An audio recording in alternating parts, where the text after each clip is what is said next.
Yo, what's going on YouTube, GZTV? You know what it means. Anytime I come at you late at night here. What just happened? A minute? What just happened in the feed? Okay. Oh, it shows when people subscribe to my YouTube channel when I'm live. That's kind of cool. I didn't realize it did that. GZTV, we're back with another video, and honestly, in terms of the NBA, there's only one game I'm going to talk about. We're going to talk about the Knicks and the Bucks, and then we will get into the March Madness games.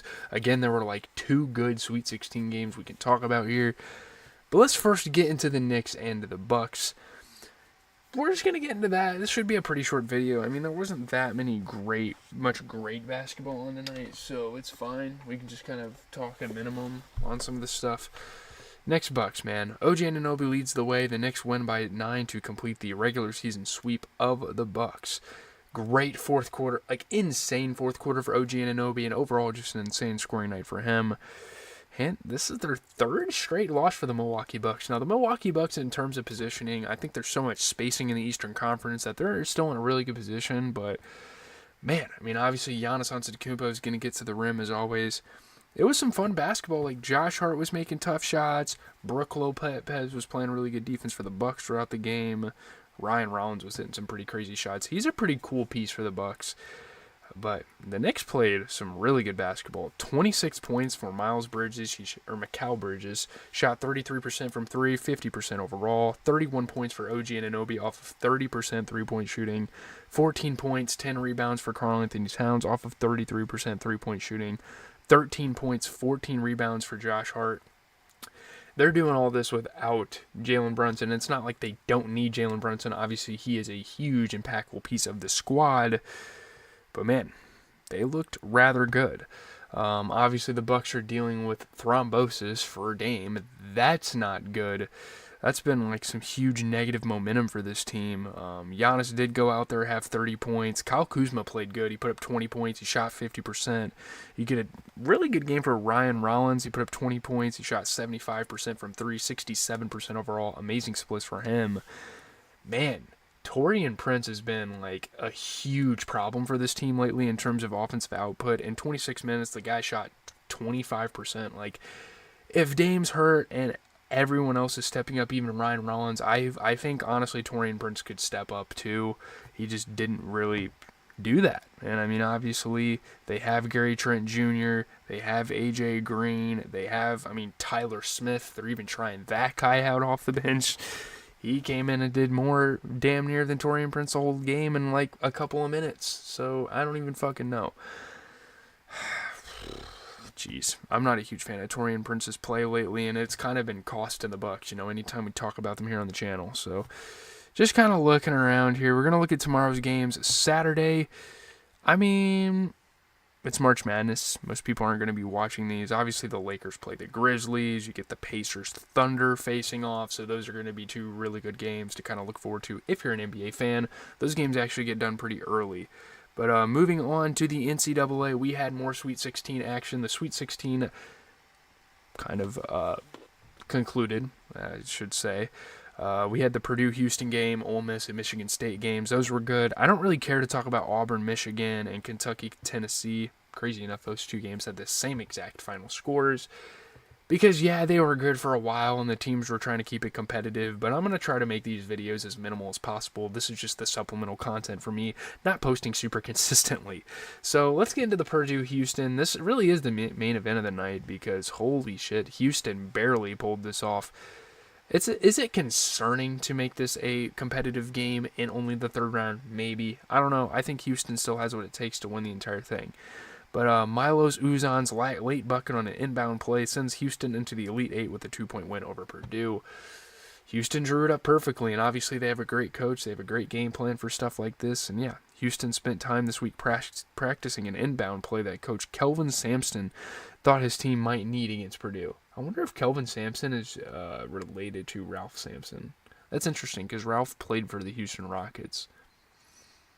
That's very possible, actually. They could be like brothers or something. But yeah, Houston, amazing play. This was just like pure coaching. It like really came down to that. Scored the winner with under a second left. Obviously, like Camden Hyde was hitting huge shots for Purdue. It would have been really cool to see Purdue win this game. Obviously, kind of going like a little revenge tour. Camden Hyde, man, he played insane. But yeah, Milos Uzan was really going at it for Houston. And the thing about Houston is, like, every game we see them play, like, someone different plays good. Smith had some great passes setting up Kaufman-Wren. Those two have been a great duo all year for the Purdue Boilermakers. I don't think the Boilermakers necessarily played great, you know. I don't know. I mean, especially Caleb First, like, he did nothing. And obviously they were giving minutes to guys like, again, Camden Hyde, and they even had Miles Colvin kind of coming off the bench and giving some help. Maybe give more minutes even to Will Berg and frickin' Jakari Harris at this fucking point, because First just didn't have a great game out there. I don't know. You look at the Houston Cougars, 22 points. Insane performance here for Milos Uzan. He shot 67% from three. He played really good basketball. So, yeah, man, shout out to the Houston Cougars. Let's get it going. I'm glad to see that the team that beat SIUE is going to the Elite Eight. That's really fun. Ole Miss and Michigan State, man. Ole Miss is definitely a team you could root for here. But Michigan State just gets it freaking done. Cohen Carr, guys like him, punishing the rim, turning defense into offense. That guy's always going to use his athleticism. Yeah, they fall just short of the Elite Eight. Shout out to Ole Miss, because, I mean, their athletics program this year is really good. Like, their football team and their basketball team played great. 3 straight buckets for Michigan State. They just executed down the stretch, and man, Tom Izzo can coach a damn basketball team, and it is so awesome to see him in the Elite Eight. Yeah, Malik Dia, lob finish for Ole Miss. I mean, Ole Miss really did set the tone early, and Michigan State knew this was going to be a tough game. Just 3-pointers after 3-pointer from Michigan State, though.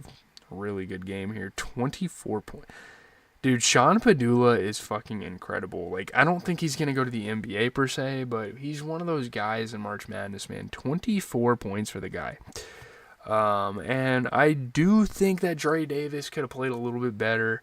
They started to give some minutes. They made some adjustments. They had Jamin Brakefield. Heck, they even... Who else do they have? I can't even think. Barnes. I don't know. They had guys like that coming off the bench.